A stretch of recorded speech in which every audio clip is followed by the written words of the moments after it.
Welcome back to all and very warm welcome in winter session.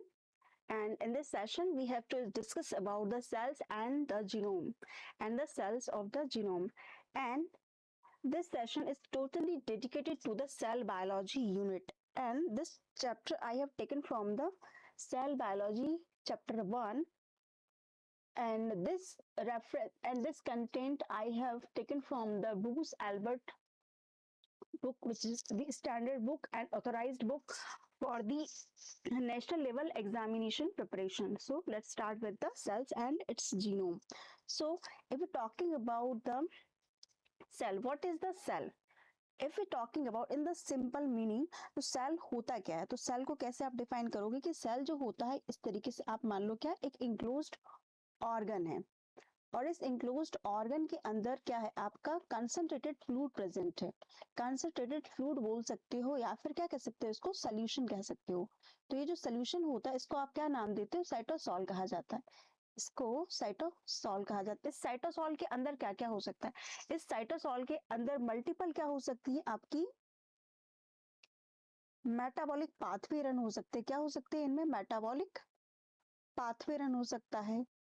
और metabolic pathway run होने के लिए सब लोग जानते हैं क्या होता है, एंजाइम जो होते हैं उनका इंपॉर्टेंट क्या होता है, रोल होता है। तो जो एंजाइम की जो एक्टिविटी है, जितने भी एंजाइम्स हैं, प्रोटीन्स हैं, वो सारे के सारे कहाँ प्रेजेंट होंगे? इसी एक्वस और कंसंट्रेटेड फ्लूइड में प्रेजेंट होंगे। तो क्या कह सकते हैं आप कि सेल जो होता है small membrane enclosed unit filled with a concentrated aqueous solution of chemicals and endowed with the extraordinary ability to create copies of themselves by growing and then dividing into two. तो जब भी आपको cell को क्या करना होगा, define करना होगा, तो सबको डिफाइन करने के लिए सबसे पहले आपके पास क्या होना चाहिए? एक मेम्ब्रेन इनक्लोज्ड ऑर्गन होना चाहिए। उस ऑर्गन के अंदर क्या होना चाहिए कि जो कंसंट्रेटेड फ्लूइड होता है, जो सोल्यूशन होता है, वो प्रेजेंट होना चाहिए।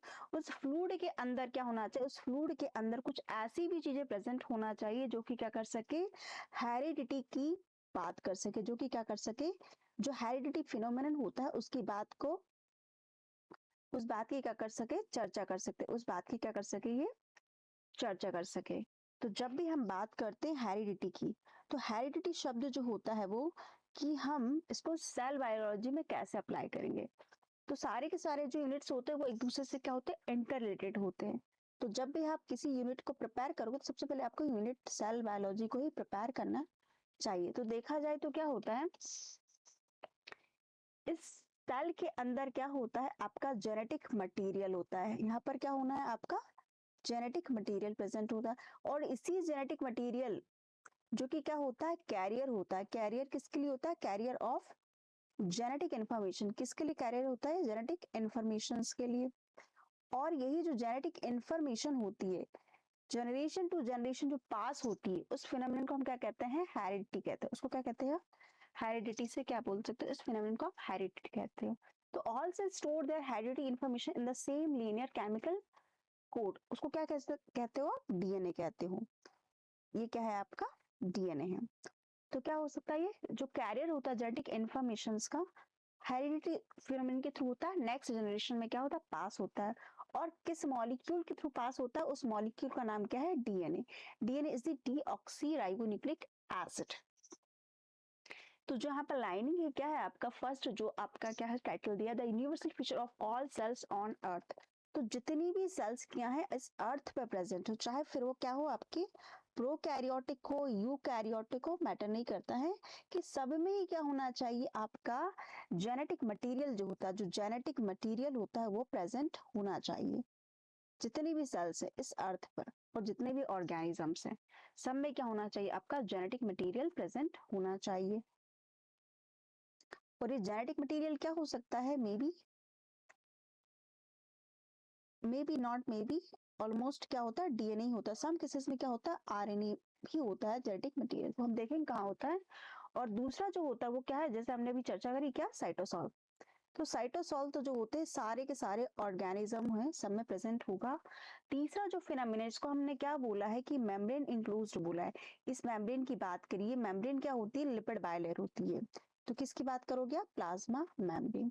तो ये 3 क्या है कंस्टिट्यूएंट, ये 3 कंस्टिट्यूएंट तो हर एक टाइप के सेल में प्रेजेंट होंगे। ये क्या है, इसका यूनिवर्सल फीचर है। जितने भी ऑर्गेनिज्म क्या अर्थ पर हैं, चाहे वो ऑर्गेनिज्म आपका एक माइक्रोब ही क्यों ना हो, चाहे एक बड़ा मैमथ बोल सकते हो, एलिफेंट हो सकता है, human being including human being, तो सारे के सारे ऑर्गेनिज्म में क्या प्रेजेंट होगा आपका, सारे ऑर्गेनिज्म जितने भी ऑर्गेनिज्म है वो सब क्या होंगे, एक सिंगल सेल से क्या हुए आपके, एक सिंगल सेल है।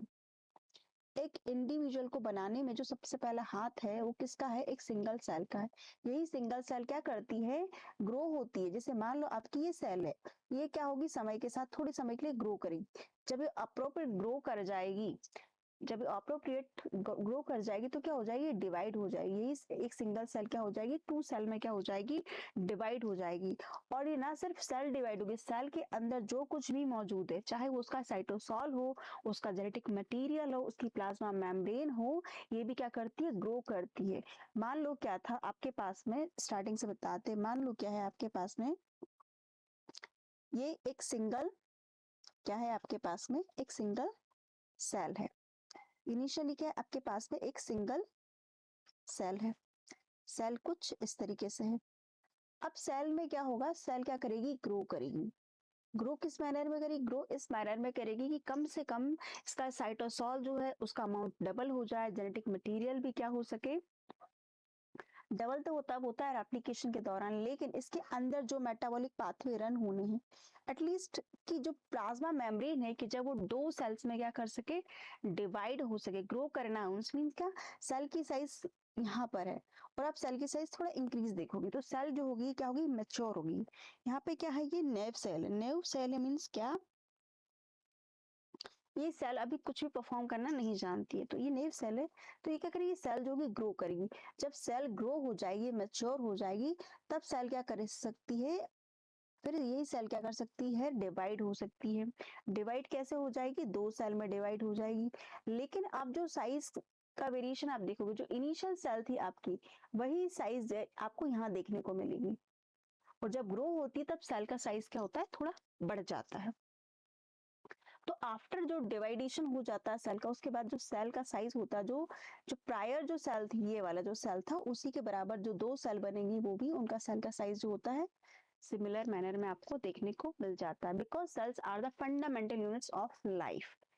तो ये जो एक सेंटेंस है, जब भी आप सेल बायोलॉजी पढ़ोगे, आपको हर एक टीचर जो होता है इस सेंटेंस को पूरा किए बिना आपको सेल बायोलॉजी जो होता है स्टार्ट नहीं करवा पाएगा। क्यों, कि सेल जो होती फंडामेंटल यूनिट होती है लाइफ के लिए। अब जब आप बात करते हैं उसके स्ट्रक्चर की, फंक्शन की और उसके बिहेवियर की, तो ये सब देखने को कहाँ मिलता है आपको, सेल बायोलॉजी में। किस सेल बायोलॉजी में स्टडी है, आपको क्या देखने को मिलती है, कि इसका स्ट्रक्चर कैसा है, इसका फंक्शन क्या है, इसका बिहेवियर क्या है, सेल जो है वो किस तरीके से बिहेव करेगी।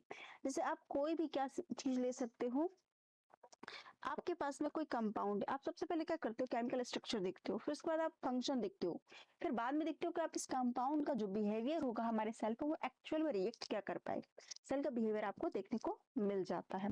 उसके बाद हम जब बात करते हैं हेरिडिटी की, सबसे पहले हमने क्या बोला, कि जो फिनोमिनन होता है हेरिडिटी, वो होता है रिस्पॉन्सिबल कि next generation to next generation आपको क्या है, फेथफुली जो आपका जेनेटिक मटेरियल को क्या करना है, पास करना है from the parent to the offspring में।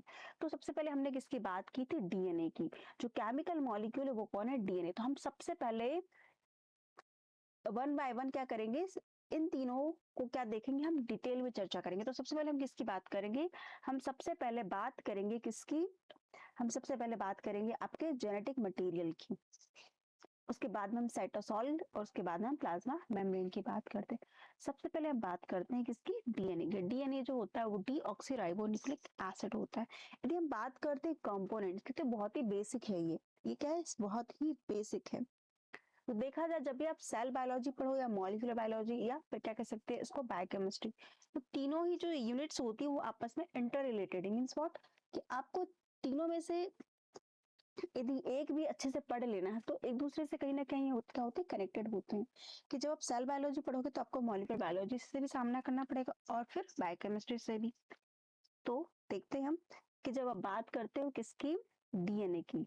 तो डीएनए को हम मॉलिक्यूलर लेवल पर बहुत अच्छे से स्टडी कर सकते हैं, लेकिन अभी फिलहाल में हम सेल बायोलॉजी में इसको पढ़ना चाहते हैं। देखेंगे क्या कि डीएनए होता क्या, डीएनए को क्या होता है। डीएनए को स्टडी करने के लिए आपके पास क्या होना चाहिए, 3 कंपोनेंट्स होना चाहिए। 3 कंपोनेंट क्या होना चाहिए आपके पास, क्या होना चाहिए, शुगर होना चाहिए आपके पास, होना चाहिए फॉस्फेट, और आपके पास क्या होना चाहिए, बेस होना चाहिए।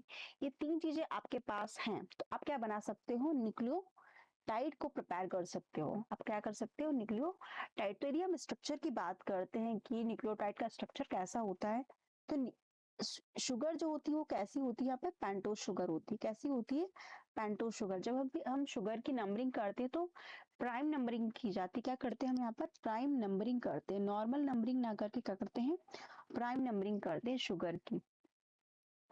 यहाँ पर आपका क्या होता है, बेस होता है। वो बेस क्या हो सकता है, 4 बेस है हमारे पास, एडेनिन, थाइमिन, ग्वानिन, साइटोसिन। इन चारों में से कोई एक बेस जो होगा वो एक प्रेजेंट होगा, किसके थ्रू, यहाँ पर क्या होगा, कनेक्टेड होगा या लिंक्ड होगा, किसके थ्रू होगा, beta N glycosidic linkage, beta N glycosidic linkage. तो बॉन्ड जो होता है वो क्या होता है, कौन सा प्रेजेंट होता है वो पता होना चाहिए, बीटा एन ग्लाइकोसिडिक लिंकेज। और यहाँ पर जो होता है, यहाँ पर क्या होते हैं आपके 3 फॉस्फेट लगे होते हैं। इसलिए तो आप क्या बोलते हो कि न्यूक्लियोटाइड जो होता है वो कैसा होता है, न्यूक्लियोटाइड जो होता है वो ट्राइफॉस्फेट के फॉर्म में आपको यहाँ पर जो इसका न्यूक्लियोटाइड का स्ट्रक्चर उस तरीके से दिखता है। जब आप उसका पॉलीमराइजेशन देखते हैं डीएनए का, तब आप पे क्या होता है कि जो अल्फा है ये बीटा है और ये गामा है, तो ये दो फॉस्फेट होते हैं, रिमूव होते जाते हैं। और ये इन 2 फॉस्फेट के रिमूव होने में क्या होता है, इनमें क्या होता है, क्योंकि इनमें केमिकल बॉन्ड है, तो जब केमिकल बॉन्ड ब्रेक होते हैं तो क्या होती है, एनर्जी जो होती है वो लिबरेट होती है। और यही जो एनर्जी लिबरेट होती है वो क्या होती है, जब डीएनए का सिंथेसिस होता है तब यही केमिकल एनर्जी का यूज किया जाता है डीएनए को पॉलीमराइजेशन, डीएनए को रेप्लिकेट करने के लिए। तो कहते हैं ना कि डीएनए जो होता है जब रेप्लिकेट होता है उसको कहीं से तो ऊर्जा मिलती है, वो ऊर्जा कहाँ से मिलती है, यही फॉस्फेट बॉन्ड्स के ब्रेक होने से क्या होता है, यहाँ पर उसको एनर्जी प्रोवाइड करवाते हैं। तो यदि हम बात करते हैं कि इस रीजन पे जो बॉन्ड प्रेजेंट होता है उसका नाम क्या है, इस रीजन में वो जो बॉन्ड होता है यहाँ पर क्या होता है आपका फॉस्फो डाइस्टर बॉन्ड प्रेजेंट होता है, फॉस्फोडाइस्टर बॉन्ड प्रेजेंट हो। और यहाँ पर क्या होता है, अल्फा बीटा और बीटा गामा के बीच में जो होता है वो क्या होता है आपका एनहाइड्राइड बॉन्ड प्रेजेंट होता है। क्या होता है आपका एनहाइड्राइड बॉन्ड प्रेजेंट होता है। तो जब भी आपको डीएनए का मॉलिक्यूल देखना है तो डीएनए जो होता है 3 चीजों से मिलकर बना होता है। पहले जो थिंग है वो आपकी क्या है, पेंटोज शुगर है, दूसरा आपका फॉस्फेट है, और तीसरी क्या है आपका नाइट्रोजनस बेस है। अब हम डीएनए को क्या बोलते हैं कि ये क्या है, लीनियर है, और ये कैसा है, एसिडिक इन नेचर है। बट हम यहाँ देख क्या रहे, शुगर कैसी है, शुगर जो होती है वो कैसी होती है, ये भी बेसिक नेचर की होती है, बेस। और जो आपका बेस नाइट्रोजन बेस है ये तो है ही बेस, बेसिक नेचर का है। बट यदि आप बात करते हैं किसकी, फॉस्फेट की, फॉस्फेट जो होता है वो हाईली एसिडिक होता है, हाईली एसिडिक होता है। तो ओवरऑल जो चार्ज निकल के आएगा आपके, या ओवरऑल जो आपका सोल्यूशन होगा डीएनए का सोल्यूशन, फॉस्फेट यदि ऐड कर दिया आपने तो जो एसिडिक डीएनए का जो नेचर होता है वो कैसा हो जाता है, एसिडिक नेचर हो जाता है। क्यों कि देखा जाए जैसे आपके पास क्या है कि एक व्यक्ति है जो कि मोर पावरफुल, उसके सामने 2 लोग खड़े हैं जो कि कैसे हैं, वीक है।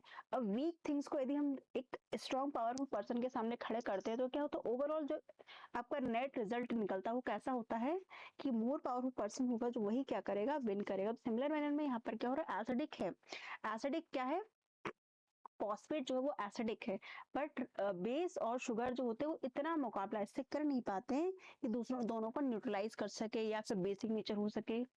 तो ओवरऑल जो डीएनए का नेचर होता है वो कैसा होता है, आपका एसिडिक नेचर होता है। कैसा होता है, एसिडिक नेचर होता है। ये तो क्या हो गए आपके कंस्टिट्यूएंट हो गए कि आपको डीएनए को प्रिपेयर करने के लिए कौन सी 3 चीजें जरूरी है, और इन 3 चीजों में कौन कौन सा बॉन्ड प्रेजेंट होता है, और कहाँ कहाँ पर इस बॉन्ड को आपको ब्रेक करके देखना है, और कौन सा फॉस्फेट रिमूव होता है जब आपका डीएनए का क्या होता है, रेप्लिकेशन होता है या पॉलीमराइजेशन होता है।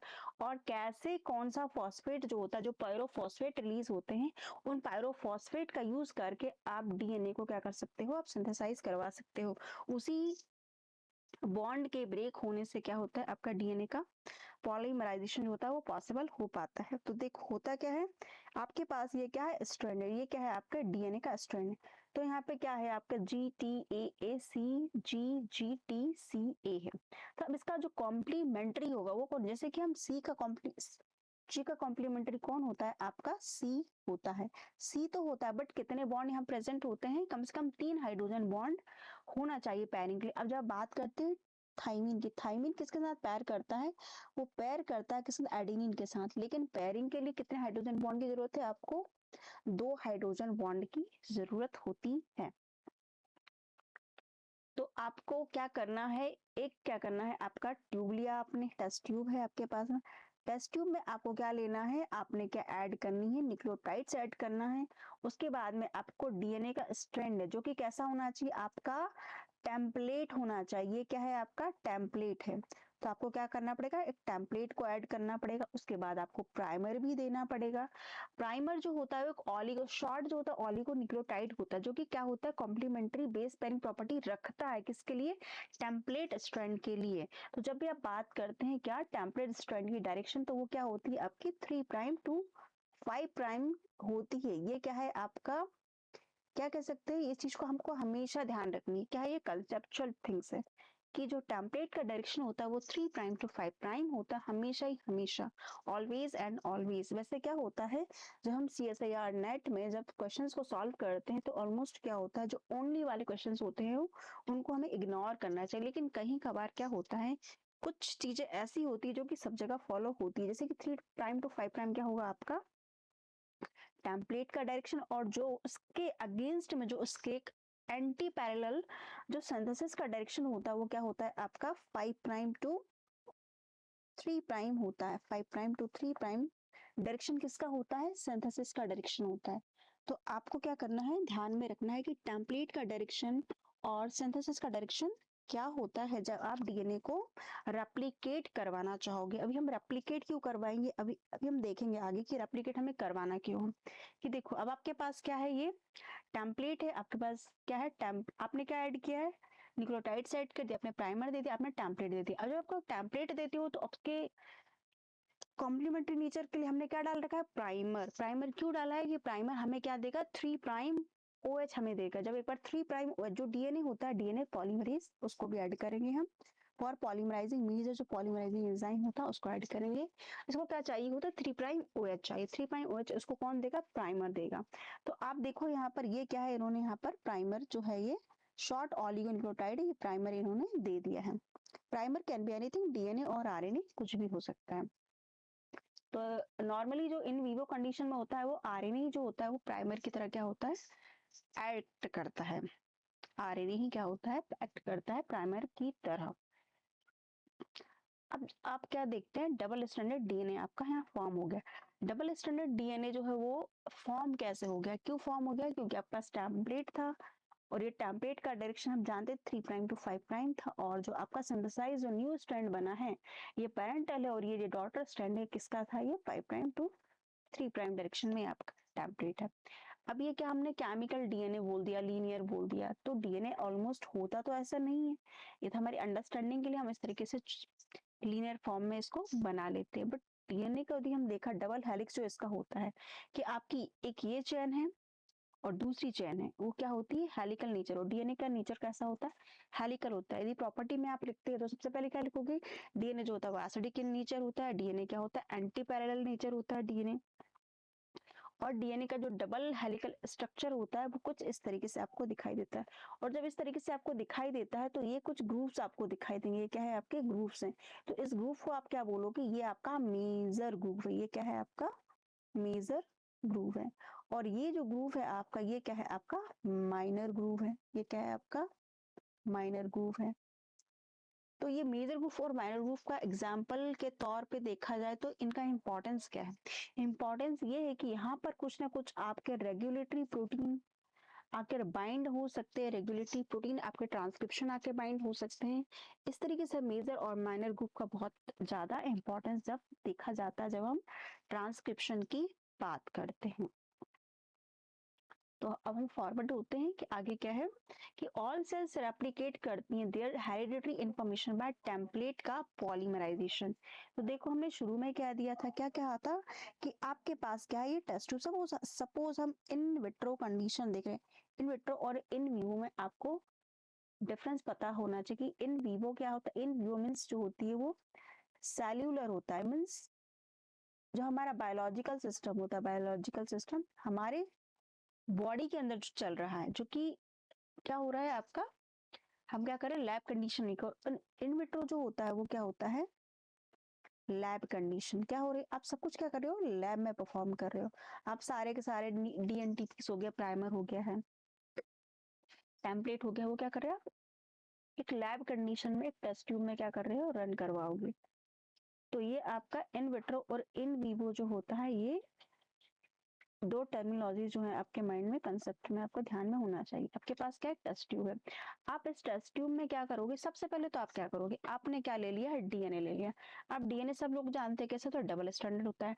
जब डबल स्टैंडर्ड डीएनए होता है तो आपको सबसे पहले इसको क्या करना पड़ेगा, डीनेचर करना पड़ेगा।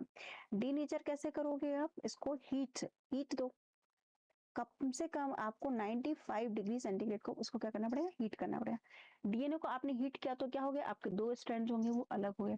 अब दो स्ट्रैंड जो अलग हो गए, जिसमें से एक क्या लेना है आपको, टेम्पलेट स्ट्रैंड को इसमें से सेलेक्ट कर लेना है। टेम्पलेट स्ट्रैंड, दोनों स्ट्रैंड जो होंगे वो टेम्पलेट होंगे, दोनों स्टैंड होंगे वो टेम्पलेट स्टैंड की तरह क्या करेंगे, बिहेव करेंगे। अब हम देखेंगे कैसे करेंगे बिहेव, बट एक्चुअल अभी के लिए आपको ध्यान में क्या रखना है कि दोनों स्टैंड जो होते हैं वो टेम्पलेट स्टैंड की तरह करने वाले हैं, आपके बिहेव करेंगे। तो आपको इस टेस्ट ट्यूब में क्या लेना है कि एक क्या लेना है आपको, टेम्पलेट स्ट्रैंड लेना है। क्या लेना है आपको, टेम्पलेट स्ट्रैंड लेना है।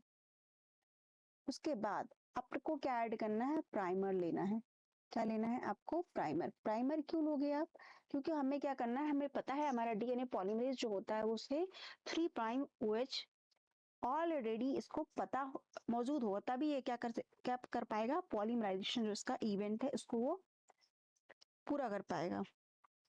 तो प्राइमर को आपने ऐड कर दिया और आपने क्या दिए हैं, न्यूक्लियोटाइड्स ऐड कर दिए, न्यूक्लियोटाइड्स। और न्यूक्लियोटाइड्स कौन कौन से हैं, वो आपके वही चारों बेसिस, आपका ए है, टी है, जी और सी है, इस तरीके से। और आप फिर क्या करते हो, आपका डीएनए पॉलीमरेज को भी ऐड कर देते हो, डीएनए पॉलीमरेज को भी क्या करते हो, ऐड कर देते हो।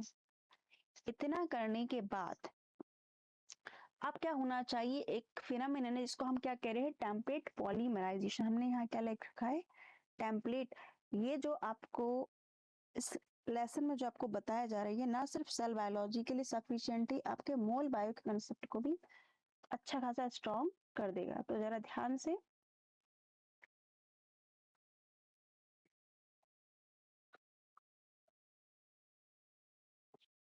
इसे ध्यान से पूरे कंसेप्ट को ध्यान से सुनो। तो क्या है आपका ये, हमने क्या लिख रखा है यहाँ पर, डीएनए का टेम्पलेट पॉलीमराइजेशन। हमने क्या लिख रखा है यहाँ पर, टेम्पलेट पॉलीमराइजेशन लिखा है। तो टेम्पलेट पॉलीमराइजेशन से हमारा मतलब क्या है, टेम्पलेट हमारे पास है, टेम्पलेट के अगेंस्ट में हम क्या बना रहे हैं, उसके एंटी टेम्पलेट। डीएनए जो होता है कैसा होता है, एंटी पैरेलल नेचर होता है। एंटी पैरेलल से मतलब हमारा है, ये डीएनए जो हो गया आपका क्या हो गया है, मान लो क्या था यहाँ पे, ए है, ये टी है, ये जी है और ये सी है।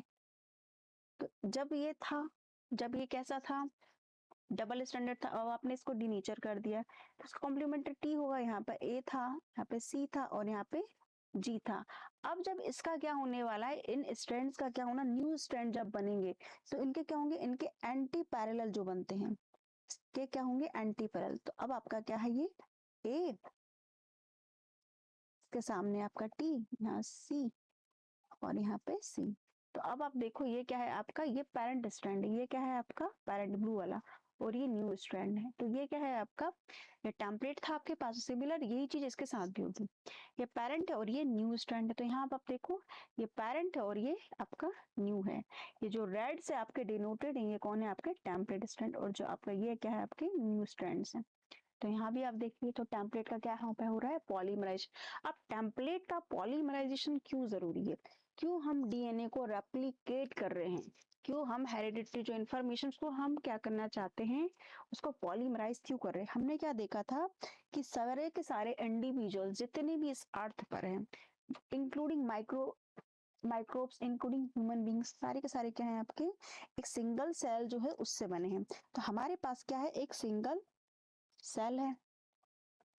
अब इस सिंगल सेल के अंदर क्या होगा, आपका जेनेटिक मटेरियल भी तो है, और यही जेनेटिक मटेरियल तो जो है वो हेरिडिटी में शामिल होने वाला है।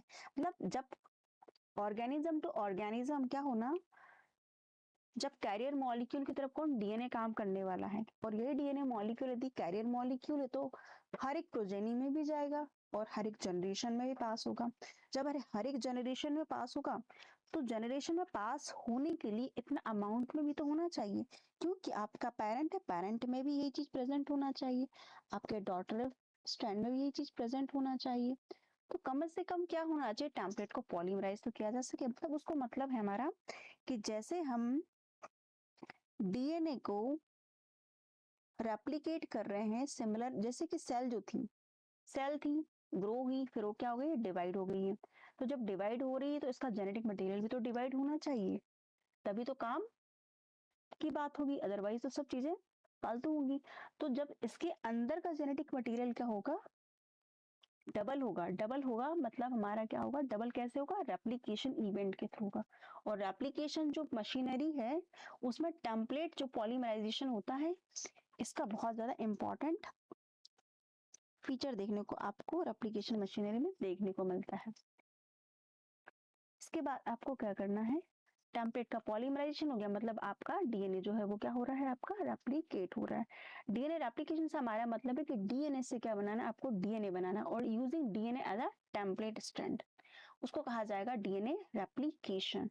तो जितनी भी सेल्स है वो प्रायर टू डिवीजन, सेल को डिवाइड होने से पहले क्या करना है, आपके डीएनए को क्या करना, डीएनए के अमाउंट को क्या करना है, डबल कर लेना है। डीएनए के अमाउंट को क्या करना है, डबल कर लेना है। मेरी बातों को सुनो, आप डीएनए के अमाउंट को डबल करना, ना कि क्रोमोसोम को। अभी आप क्या करोगे, डीएनए के अमाउंट को डबल करते हो।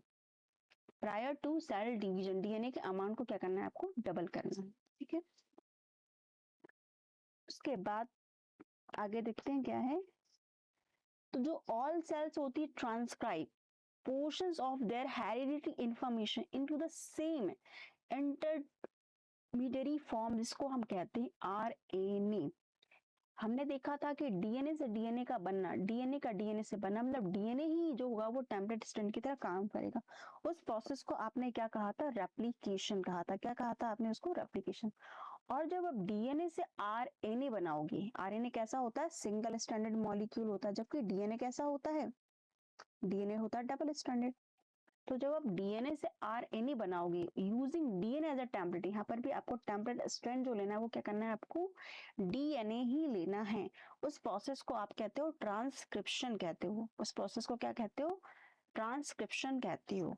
आपको जब आरएनए बनेगा उस दौरान क्या ध्यान में रखना है कि हमारा डीएनए में क्या होता है, थाइमीन होता है, और आरएनए में क्या होगा, आपके पास में यूरासिल होगा। इंस्टीड ऑफ थाइमीन हमारे पास क्या प्रेजेंट होगा, यूरासिल, जो किसके साथ पेयरिंग करेगा, पेयरिंग करेगा एडेनिन के साथ। कितने हाइड्रोजन बॉन्ड के साथ, 2 हाइड्रोजन बॉन्ड के साथ। जब आप बात करते हो किसकी, आरएनए की, आरएनए की जब आप बात करते हो तब, यदि हम बात करें आरएनए वर्ल्ड हाइपोथेसिस के अकॉर्डिंग, तो जब इवोल्यूशनरी प्रोसेस हो रहा था, जब इवोल्यूशन होता है तो इवोल्यूशन प्रोसेस कहाँ पे होगा, सेल के, ऑब्वियसली कहाँ पर होगा, सेल के अंदर ही होगा।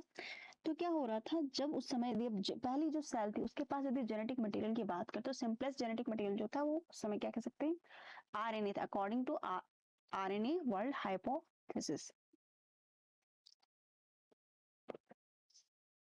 तो आरएनए जो होता है उसके पास क्या होते हैं, आपके मल्टीपल रोल है, उसके पास बहुत सारे जॉब है आरएनए के पास में, जो कि आपके डीएनए के पास नहीं। डीएनए जो सिर्फ और सिर्फ एक काम क्या कर सकता है, आपका कैरियर मॉलिक्यूल है। किसके लिए कैरियर मॉलिक्यूल है, आपके जेनेटिक इंफॉर्मेशंस को जनरेशन टू जनरेशन पास करने के लिए। मतलब प्रोजेनी से, सॉरी, पेरेंट से प्रोजेनी में जाने के लिए जो आपका कैरियर मॉलिक्यूल है वो कौन है, आपका डीएनए है।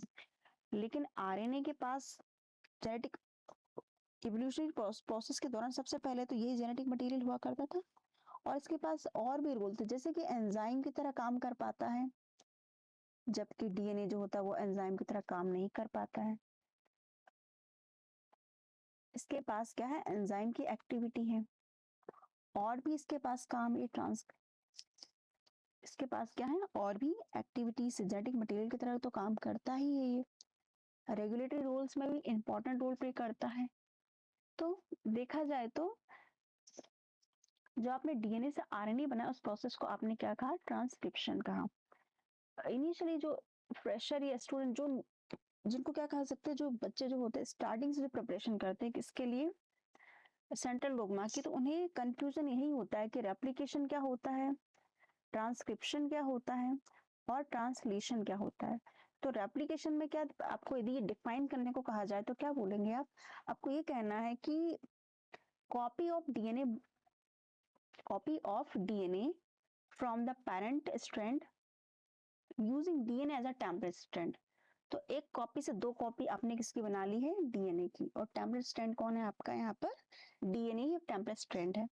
और जब आरएनए सिंथेसिस की बात करते हो जिसको आप ट्रांसक्रिप्शन कह रहे हो, उस दौरान क्या करना है आपको कि डीएनए को टेम्पलेट स्ट्रैंड लेना है, जैसे कि हम जब और प्रोसेस यहाँ पर भी क्या होगा, जैसे कि डीएनए अनबाइंड हुआ था, हमने क्या करा था, हीट के थ्रू हमने उसको क्या करा, डीनेचर करा था अप्रोक्सीमेट 95 डिग्री सेंटीग्रेड। तो जब ट्रांसक्रिप्शन होता है उस समय भी क्या होता है, डीएनए को डीनेचर करना होता है। तो जब डीएनए डीनेचर होता है तो किसी उसमें से हम टेम्पलेट स्ट्रैंड को लेंगे, डीएनए क्या होता है using as a template strand, उससे हम क्या बनाएंगे, आपका एमआरएनए बनाएंगे, एमआरएनए ट्रांसक्रिप्ट, इसको क्या कहते हो आप, एमआरएनए ट्रांसक्रिप्ट कहते हो। ट्रांसक्रिप्ट क्यों, क्योंकि ये एग्जैक्ट किसके जैसा कि डीएनए में है उसी के कॉम्प्लीमेंट्री हमने क्या जोड़े हैं यहाँ पर, न्यूक्लियोटाइड्स जोड़े हैं। लेकिन अंतर क्या है या डिफरेंस क्या है, सिर्फ इतना डिफरेंस है कि यहाँ पर क्या आ जाएगा, एडेनिन से पेयरिंग करने के लिए कौन आ जाएगा, आपका यू इंस्टेड ऑफ थाइमीन। उसके बाद क्या होता है, जब आरएनए से आप क्या बनाओगे, प्रोटीन, तो उस प्रोसेस को आप ट्रांसलेशन कहते हैं।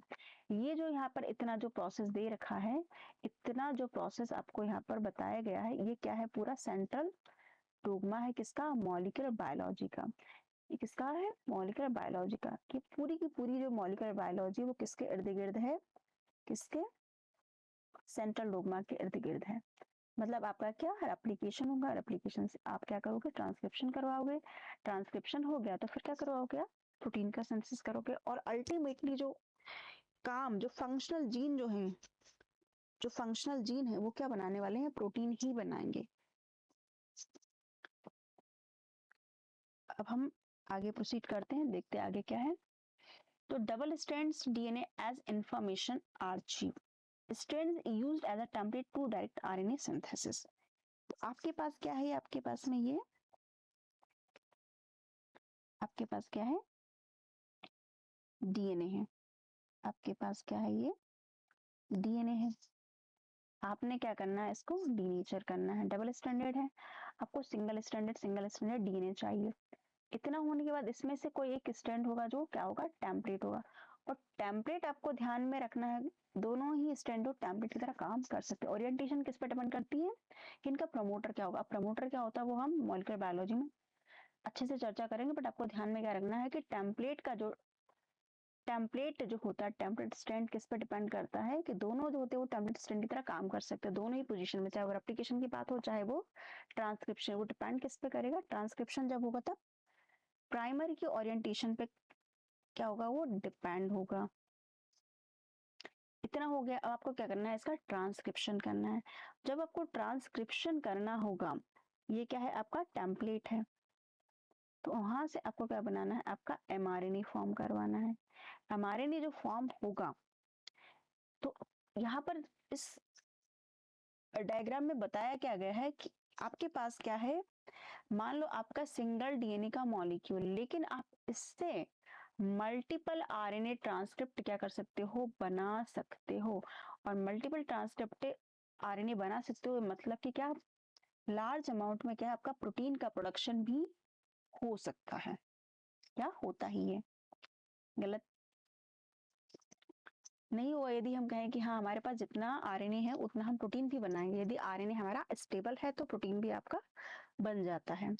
तो देखो इस फिगर में बताएगा how genetic information is broadcast for use inside the cell, each cell contain a fixed set of DNA molecule. इतना होने के, मान लो आपके पास क्या डीएनए का मॉलिक्यूल तो फिक्स है, फिर भी आप लार्ज अमाउंट में आरएनए कैसे प्रोड्यूस कर पा रहे हो, यूजिंग अ ट्रांसक्रिप्शन मशीनरी। और ये सारे के सारे जो आरएनए ट्रांसक्रिप्ट बने हैं वो कैसे होते हैं, सारे के सारे आइडेंटिकल होते हैं। कुछ एक्सेप्शन हो सकते हैं जहां पे क्या हो, कोई म्यूटेशन यदि हो जाता है तो वो आरएनए जो ट्रांसक्रिप्ट है उनमें आइडेंटिकल जो होते हैं, उनका आइडेंटिकल होने वाला नेचर एक एक दो न्यूक्लियोटाइड्स की जगह क्या हो सकता है, म्यूटेशन की वजह से क्या हो सकता है, डिसिमिलर हो सकता है। तो a given segment of this DNA guides the synthesis of many identical RNA transcripts which of serve as a working copies of information stored in the archive. Many different sets of RNA molecule can be made by transcribing different parts of the cell's DNA sequence, allowing different types of cells to use the same information stored differently. कि आपके पास क्या है कि information तो कैसी है, same है। क्या है आपके पास में, इंफॉर्मेशन सेम है, यही है आपके पास, यही आपके न्यूक्लियोटाइड्स हैं, इन्हीं को आपको डीनेचर करना है। लेकिन आप इससे जो ट्रांसक्रिप्शन कर रहे हो, यहाँ पे आइडेंटिकल कॉपी, बहुत सारी आइडेंटिकल कॉपीज बन रही है, एक नहीं मल्टीपल आइडेंटिकल कॉपीज पे क्या हो रही है, बन रही है। तो ये चीज पॉसिबल है। क्वेश्चन क्या हो सकता है आपके सामने कि आपसे मान लो क्या पूछा आपके गाइड ने पूछा आपके पास क्या एक टेम्पलेट है, डीएनए मॉलिक्यूल है, आपको उससे क्या करना है, लार्ज अमाउंट में ट्रांसक्रिप्शन मशीनरी के थ्रू क्या करना है, आरएनए प्रोड्यूस करना है। आपको बस इतना बोल दिया कि हमें लार्ज अमाउंट में क्या चाहिए, प्रोटीन्स, इस डीएनए से हमें प्रोटीन चाहिए। तो आप क्या करोगे, आपको ये नहीं बोला ट्रांसक्रिप्ट करना है, आपको डायरेक्ट क्या बोल दिया, प्रोटीन चाहिए। तो प्रोटीन कैसे बनेगा, जब आपके पास ट्रांसक्रिप्शन होगा, ट्रांसक्रिप्शन मशीन के थ्रू आपके पास क्या होना चाहिए, आरएनए के मॉलिक्यूल प्रेजेंट होना चाहिए, आरएनए ट्रांसक्रिप्ट आपके पास प्रेजेंट होना चाहिए। और ये यदि स्टेबल है तो प्रोटीन का सिंथेसिस करवा पाएंगे।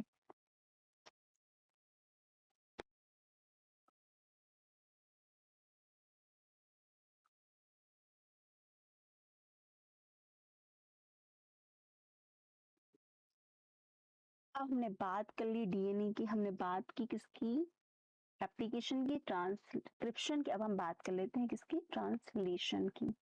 तो ट्रांसलेशन में होता क्या है, आपके पास क्या था, डीएनए था, वही 4 लेटर काम आएंगे डीएनए में, वही 4 लेटर आपके काम आएंगे कहाँ पर, आरएनए में। और वही 4 लेटर्स को कुछ इस तरीके से हम अरेंज करेंगे कि वो काम आएंगे आपके प्रोटीन के सिंथेसिस में। कि यहाँ पे क्या करेंगे, जो हमारे न्यूक्लियोटाइड्स होते हैं वो कैसे होंगे, यहाँ पर जब हम बात करते हैं किसकी, प्रोटीन की, तो यहाँ पे कैसे होंगे, ट्रिपलेट होंगे। और इन ट्रिपलेट को क्या कहा जाता है, कोडोन कहा जाता है। इन ट्रिपलेट्स को क्या कहा जाता है, कोडोन कहा जाता है। ट्रिपलेट्स हमारा मतलब है ATGC, ये। तो ये 3 लेटर आपके क्या करेंगे, ट्रिपलेट की तरह काम करने वाले हैं। तो सारा का सारा जो खेल है वो किसका, ATGC जो सीक्वेंस है इन्हीं का ही है। इनका अरेंजमेंट डिसाइड करेगा कि प्रोटीन कौन सा फॉर्म होगा और कौन सा जो आपका आरएनए ट्रांसक्रिप्ट बन रहा है, कौन से जीन के पास कौन सा अरेंजमेंट प्रेजेंट है इन 4 लेटर्स का। तो protein molecule like DNA and RNA molecule are long unbranched polymer chain. यदि आपसे पूछा जाता है कि डीएनए, आरएनए और प्रोटीन क्या होते हैं, क्या अनब्रांच्ड पॉलीमर हैं, इनका नेचर कैसा है, तो आप बोलेंगे हाँ।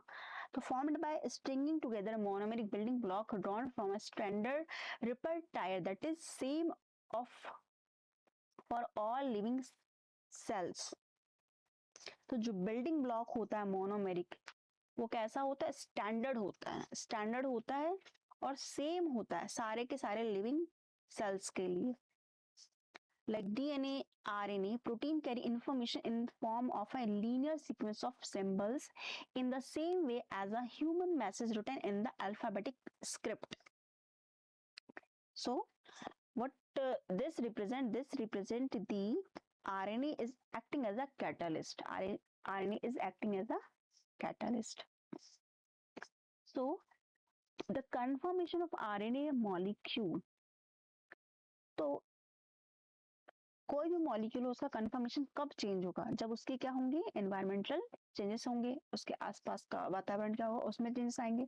आसपास से वातावरण से हमारा मतलब है उसका पीएच हम चेंज करेंगे, तब किसी भी मॉलिक्यूल में क्या हो सकते हैं, कन्फर्मेशन में चेंजेस आपको देखने को मिल सकते हैं। पीएच है, टेम्परेचर, इस तरीके से बहुत सारे मल्टीपल फैक्टर्स होते हैं जो कि क्या कर सकते हैं, किसी भी मॉलिक्यूल को, हम सिर्फ यहाँ आरएनए की बात नहीं कर रहे हैं, किसी भी मॉलिक्यूल कन्फर्मेशन को चेंज करने के लिए क्या कर सकता है, उसको मजबूर कर सकता है।